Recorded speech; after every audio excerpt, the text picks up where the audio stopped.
अस्सलाम वालेकुम। कैसे हैं आप सब और क्या हो रहा है लाइफ में? सब मस्त है ना? आज हम मूवी में बात करेंगे, इसका नाम है केस 39। 2009 में आई थी, अच्छी हॉरर मूवी है। तो बस टाइम वेस्ट नहीं करते हुए देखते हैं इस मूवी में क्या है। मूवी स्टार्ट होती है एक घर से, जहाँ पे पेरेंट्स अपनी बेटी पे रूम के बाहर से नजर रखे हुए हैं और ये बात बेटी को भी पता है, तो वो उसको जागा हुआ देख के वापस चले जाते हैं। अबे क्या सीन है ये। और फिर हम मिलते हैं एमिली से, जो सोशल वर्कर है और ये चाइल्ड सर्विसेज के केस रहती है। अभी भी एक केस पे काम कर रही होती है, जहाँ पे एक बच्चा टियागो के स्कूल में खराब बिहेवियर की वजह से उसके पेरेंट्स से बात कर रही होती है। और ऐसे ही बहुत सारे केस हैं इसके पास। फुल टाइम बिजी है ये कि जब ये डिपार्टमेंट के हेड एक और केस दे देते हैं इसको। अबे ये प्रोसेस हर तरफ एक जैसे ही है क्या? ये एमिली का केस नंबर 39 होता है। वो सब काम से फ्री होके अपने घर पे आती है, रात को अपने दोस्त से मिलती है जो एक साइकेट्रिस्ट है और एमिली को पसंद करता है, मगर ये काम काम काम नहीं करे आराम। और नेक्स्ट डे ये अपने नए केस को स्टडी करती है, जो एक 10 साल की बच्ची लिलिथ का है, जिसका बिहेवियर स्कूल में अजीब सा होता जा रहा है। एक्टिविटीज में पार्टिसिपेट नहीं करती,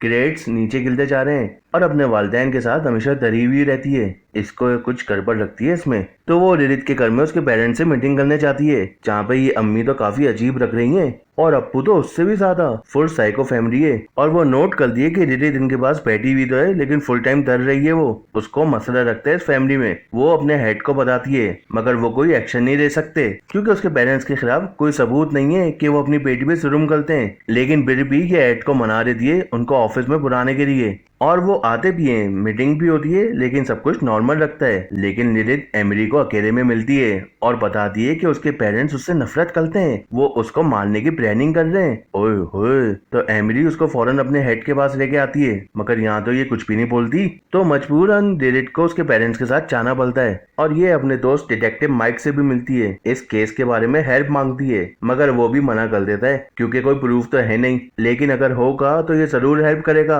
100%।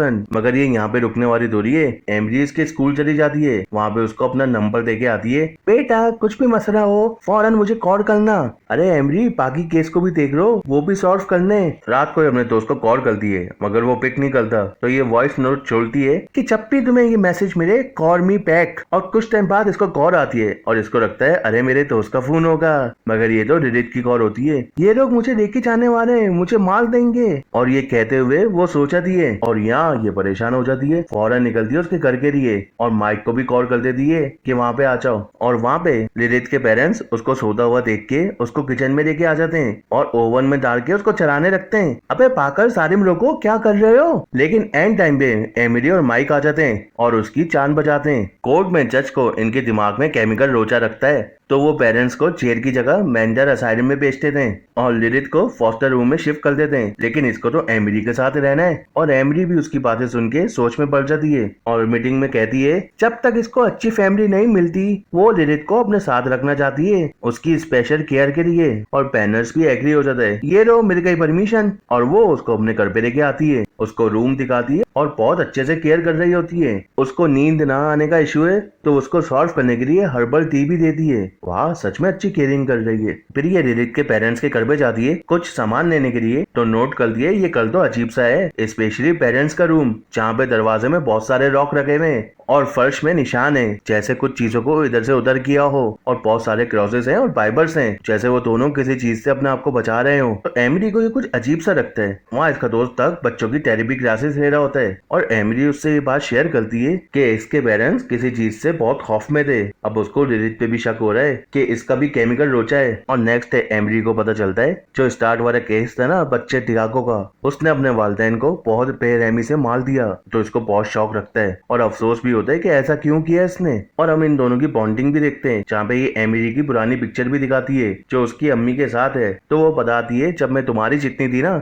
मेरी अम्मी की एक्सीडेंट पे मौत हो गई थी। और वहाँ माइक एमिली को बताता है कि टियागो के घर में मर्डर से पहले तुम्हारे घर से कॉल आई थी, लेकिन मैंने तो कॉल की नहीं। तो ये दोनों लिलिथ से पूछते हैं तो वो भी साफ इनकार कर देती है, मुझे तो शक है इस पे। और माइक को भी ये झूठ बोल रही है। और एमिली टियागो से पूछती है तो वो डरते हुए बताता है कॉल तो लिलिथ की आई थी मगर आवाज किसी आदमी की थी, अब ये क्या सीन है। तो ये भी परेशान हो जाती है और अपने दोस्त को हेल्प के लिए बुलाती है। तो वो लिलिथ के साथ सेशन स्टार्ट करता है और यहाँ तो भाई ये अलग ही तरीके से है। अबे सीधा इससे पूछ लेती है तुम्हें किस बात से डर लगता है? मुझे मक्खियों से डर लगता है। और मुझे अपने आप से ही डर लगता है, बहुत खतरनाक है मैं, और काफी अजीब बातें करती है, बच्चों वाली तो बात ही नहीं करती, अजीब एटीट्यूड होता है। तो ये भी बहुत घबरा जाता है। एमरी को कहता है ऐसा तो कभी भी नहीं हुआ मेरे साथ, ऐसा लग रहा था कि ये मुझे धमकी दे रही है, मैं सुबह एक स्पेशलिस्ट को लेके आऊंगा। और ये बोल के वो चला जाता है। रात को तक घर में कुछ पढ़ रहा होता है कि उसको कॉल आती है और कुछ अजीब सी डिस्टर्बिंग आवाज आती है। तो वो फोन को रख देता है, मगर उसके साथ भी अजीब सा होने लग जाता है। उसको फील होता है कि हर तरफ मक्खियां हैं जो उसके कान, नाक, आंख, हर सुराख की तरफ से निकल रही है। तो वो बहुत डर जाता है, बहुत घबरा जाता है और वॉशरूम में स्लिप हो जाता है और कमोड में उसका रखता है सर, तो वहीं हो जाती है उसकी मौत। एमरी को बहुत अफसोस होता है और लिलिथ पे फुल शक है उसको। वो माइक से बात भी करती है कि वो बहुत डरा हुआ था इससे, इसने कुछ किया है, लेकिन उसको लगता है ये सदमे में है।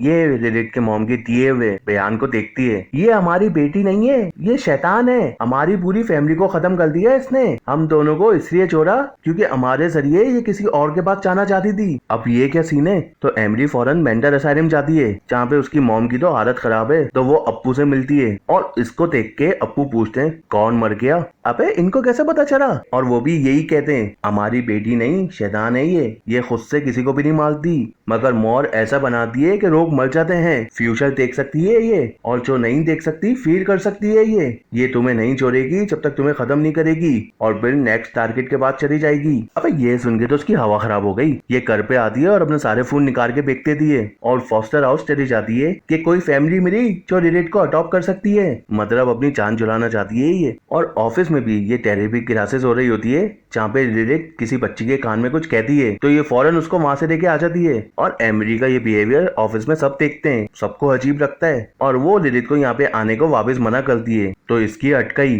क्यों एमरी, अबे बोल बोल के बकाते दिए, ये लिफ्ट तक को इरादे दिए। ये भी समझ गई ये बच्ची नहीं, बहुत बड़ी चिरांड है। ये फिर से माइक के पास चाहती है हेल्प लेने के लिए। तो माइक को लगता है ये बाकर वागर हो गई है और ये भी अपने दरवाजे में बहुत सारे लॉक लगा देती है। ऑफिस में भी गुमसुम रहती है और घर में आके लिलिथ को इग्नोर करके अपने रूम को लॉक कर लेती है। और लिलिथ बार बार दरवाजा खोलो और नॉक नॉक करती रहती है। अबे इतना काफी नहीं था एमिली को डराने के लिए कि कोई चुड़ैल भूतनी सी इसके रूम के अंदर भी आ जाती है। उसको देख के फौरन लॉक वॉक खोल के घर से भागती है और भाग के एक बस में घुस जाती है। तो यहाँ तक आ जाती है वो चुड़ैल भूतनी, मगर ड्राइवर को तो कुछ भी नजर नहीं आ रहा। तो ये भी हिम्मत करके उतर जाती है और अपनी कार में आके बैठ जाती है। तो ये असाब लिलिथ पहले से वहीं बैठी हुई थी। तो ये बहुत डर जाती है। अरे डरो नहीं, टेंशन की बात नहीं है, बस मेरी बात मानती रहो, मुझे प्यार करती रहो, सब नॉर्मल रहेगा, ठीक है। ओके ठीक है, गुड कर। और नेक्स्ट डे एमरी को पता चलता है एक फैमिली लिलिथ को अडॉप्ट करने के लिए तैयार है और फैमिली को देख के ये घबरा जाती है कि ये पूरी फैमिली को खत्म कर देगी।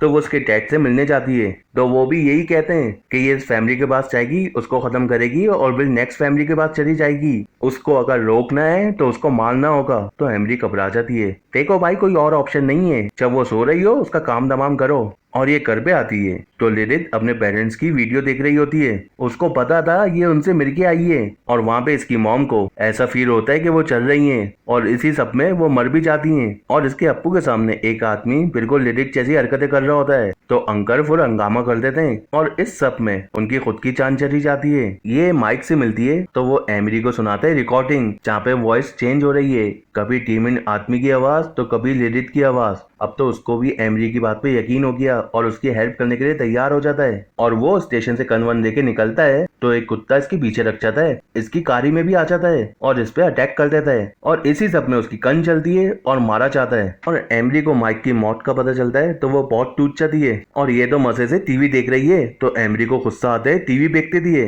तुम मेरे घर से निकल जाओ, लेकिन वो तो मजे से पॉपकॉर्न खा रही होती है तो ये पॉपकॉर्न भी बेचते दिए। अब हट गई उसकी और अपने असली रूप में आगे कहती है मुझ पे चिल्लाओ मत। इसकी तो हवा जाम हो गई, फौरन रूम में भागती है और लॉक करके अंदर बैठ जाती है। मगर कोई फायदा नहीं होता, लिलिथ उसको तोड़ के अंदर घुस जाती है और इसको धमकी देती है सही से रहो वरना मैं तुम्हें सही कर दूंगी। अब कोई ऑप्शन तो होता नहीं है तो एमरी मान जाती है और उसके लिए चाय बनाती है जिसपे नींद की बहुत सारी कोरी मिला देती है। उससे प्यार से बात कर दिए और उसको टी पिला देती है। और रात को एमरी चेक कर दिए और उसको सोता देख के पूरे घर में पेट्रोल डाल के आग लगा दे दिए, मतलब काम तमाम। मगर लिलिथ हैं अबे सोई नहीं थी ये तरह में बस, और एमरी का हाथ पकड़ ले दिए और ये बेचारी फुल शॉक में कि घर भी चढ़ गया और ये भी बच गई। पुलिस वाले एमरी को कहते हैं मैम साहब हमारे साथ चलें, हम आपके नए घर का अरेंजमेंट करेंगे।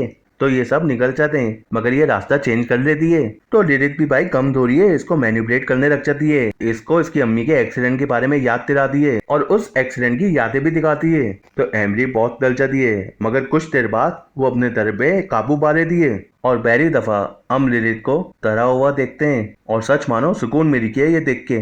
और एमरी भी फुल जोश में आके कारी को सी के अंदर गिरा देती है। ये डूब रहे होते हैं तो ये अपने टीम इन फॉर्म में आ जाती है और बहुत मुश्किल से एमरी इसको कारी में रॉक करके बाहर आती है। तो ये इसका पाँव पकड़ लेती है, क्या मुसीबत है, और बहुत मुश्किल से ही अपने पाँव को छुड़वाती है और कारी डूब जाती है और साथ में लिलिथ भी। और ये बाहर निकल के किनारे पे बैठ के सुकून से सांस वांस ले रही होती है और इसके साथ मूवी एंड हो जाती है। आपको कैसी लगी मुझे कमेंट बॉक्स में बताना। मिलते हैं इंशाल्लाह नेक्स्ट वीडियो पे। जब तक अपना और अपने घर वालों का ख्याल रखिएगा। अल्लाह हाफिज।